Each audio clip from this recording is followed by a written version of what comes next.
एक महिला HIV से संक्रमित हो जाती है, जिसके बाद उसे एक कमरे में बंद कर दिया जाता है, जिसके बाद उसे उसकी बेटी से भी मिलने नहीं दिया जाता। वो औरत इस डर में रहती है कि अगर वो किसी के आसपास भी जाएगी तो उन्हें वो बीमारी हो जाएगी। कोई ढंग का इलाज नहीं, कोई हेल्प नहीं। उस औरत को बस एक कचरे की तरह ट्रीट किया जाता है। ये कहानी किसी नॉर्मल इंडियन वीमेन की नहीं है।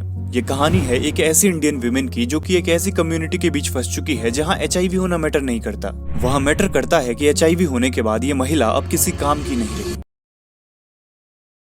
मैं बात कर रहा हूँ इंडियन सेक्स वर्कर्स की। ये स्टोरी जो मैंने आपको अभी बताई, ये सिर्फ एक स्टोरी है। पता नहीं इस तरह की और कितनी विमेन्स होंगी जो कि इसी तरह की प्रॉब्लम से गुजर रही होंगी। लेकिन यहाँ पे बहुत सारे लोगों का मानना ये होगा कि उनके काम ही गलत हैं, वो इस तरह के काम करती ही क्यों हैं। लेकिन यहाँ आपको जो दिखता है सच्चाई वो है ही नहीं। आज के इस वीडियो में आपके हर सवाल का जवाब आपको मिल जाएगा। आप उन बंद कोठरियों का सच मैं नहीं कह सकती।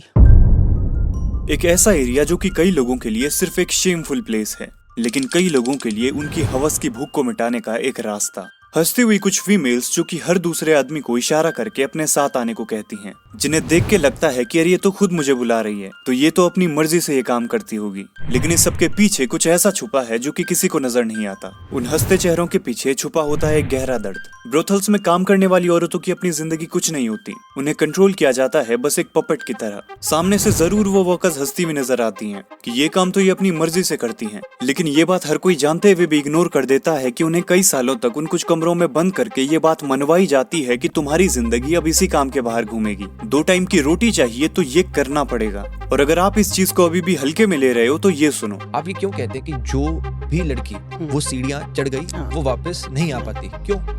आप इमेजिन कर सकते हैं कि जब लड़की को तैयार किया जा रहा हो, तैयार ना हो रही हो, तो उसको चूना डाला जाए उसके प्राइवेट पार्ट्स में। आप इमेजिन कर सकते हैं कि उसको मिर्च डाली जाए और उसके बाद पहलवान जैसे पाल रखे उनको सेक्स करने के लिए कहा जाए। और बाकी जितनी भी कसर बचती है तो वो इन जगहों पे जाने वाले सो कॉल्ड मर्द पूरी कर देते हैं। कस्टमर बन के वहाँ जाने वाली ये दरिंदे वहाँ काम करने वाली उस औरत को अपने पिताजी की जागीर समझ लेते हैं। वो चोट के निशान देते हैं, मारते पीटते हैं। हाँ, चले जाते हो।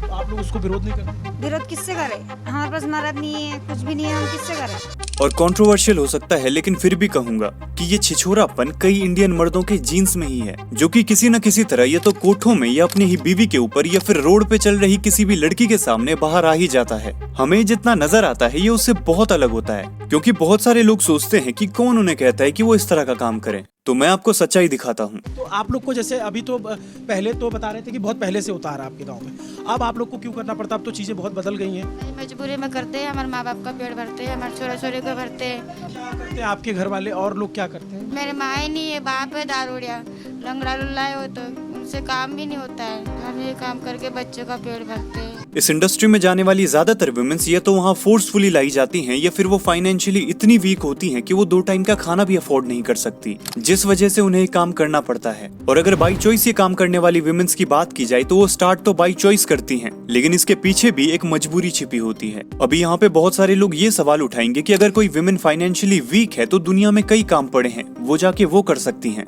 इसकी भी रियलिटी मैं दिखा देता हूँ। क्या करते हो रविंद्र? कहीं नहीं, खेती खेती करते। खेत है आप लोग?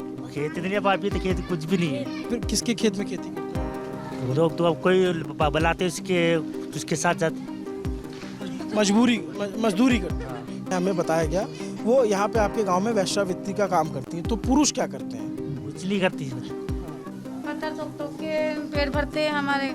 एक बार इस गांव की हालत देखो। इस गांव में मर्दों को ही मुश्किल से पत्थर तोड़ने का काम मिलता है, जो कि विमेन से फिजिकली ज्यादा स्ट्रांग होते हैं। तो विमेन्स को तो यहाँ कौन ही काम देगा। हम लोगों को शहरों में बैठ के ऐसा लगता है कि दुनिया भर में कई अपॉर्चुनिटीज हैं, कहीं झाड़ू लगा लो, कहीं पोछा लगा लो, लेकिन दुनिया के किसी कोने में क्या कुछ चल रहा है इस बात का हम अंदाजा भी नहीं लगा सकते कि लोग किन हालातों में रह रहे हैं। मैं आपको यहाँ कोई नंबर्स नहीं बताने वाला कि कितनी % लड़कियां ये काम फोर्सफुली कर रही हैं और कितनी अपनी चॉइस से, क्योंकि इस इंडस्ट्री में कोई भी आपको सही नंबर्स नहीं बता सकता। गवर्नमेंट साइट्स कुछ नंबर्स बताती हैं, अनऑफिशियल साइट्स उनसे बिल्कुल ही अलग नंबर्स बताती हैं, जिन पे कि आप नॉर्मली विश्वास नहीं कर सकते। और इसका रीजन भी ये है कि ये इंडस्ट्री इंडिया में पूरी तरह लीगल नहीं है और पूरी तरह इलीगल भी नहीं है। अगर कोई अडल्ट प्राइवेटली प्रोस्टिट्यूशन कर भी रहा है तो ये लीगल है, लेकिन ब्रोथल्स ऑपरेट करना, दलाली करना, ये सब इलीगल है। और इसके बावजूद भी इंडिया में कई इलीगल ब्रोथल्स ऑपरेट हो रहे हैं। और ऑब्वियसली अगर वो प्लेस इलीगली चल रहा है तो हम सभी को पता है कि वहाँ पे वर्कर फिगर्स किस तरह लाई जाती होंगी, जिनका कि कहीं कोई रिकॉर्ड ही नहीं है। यानी कि ऑनलाइन जो नंबर्स दिखते हैं वो रियलिटी से बहुत दूर हैं। लेकिन गवर्नमेंट इनके लिए क्या कर रही है? गवर्नमेंट इस इंडस्ट्री के साथ फेयर रहने की कोशिश तो करती है,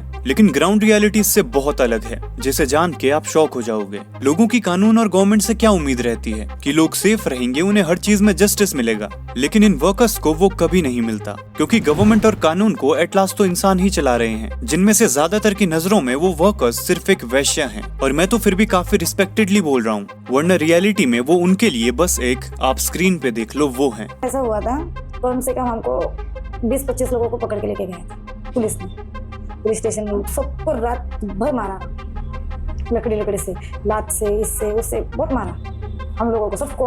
पर उसमें से एक लड़की ऐसी थी, उसको मारते थे भी करते थे, और कम से कम 30-35 पुलिस ने उसे तो क्या हालत होता है। और इसमें इन वर्कर्स की गलती नहीं है कि इनका काम इन्हें जस्टिफाई नहीं करता, ये बस कमी है हमारी सोच में, जो अपनी ही सपनों की दुनिया में रहकर इन सेक्स वर्कर्स को जज करती है। अगर इनकी रियलिटी जान के भी आपका ओपिनियन चेंज नहीं होता है तो आपको एक साइकियाट्रिस्ट की जरूरत है। बाकी इनके बारे में अपना ओपिनियन कमेंट्स में बताओ। तो मिलते हैं ऐसी एक नेक्स्ट वीडियो में, तब तक बाय बाय, जय हिंद।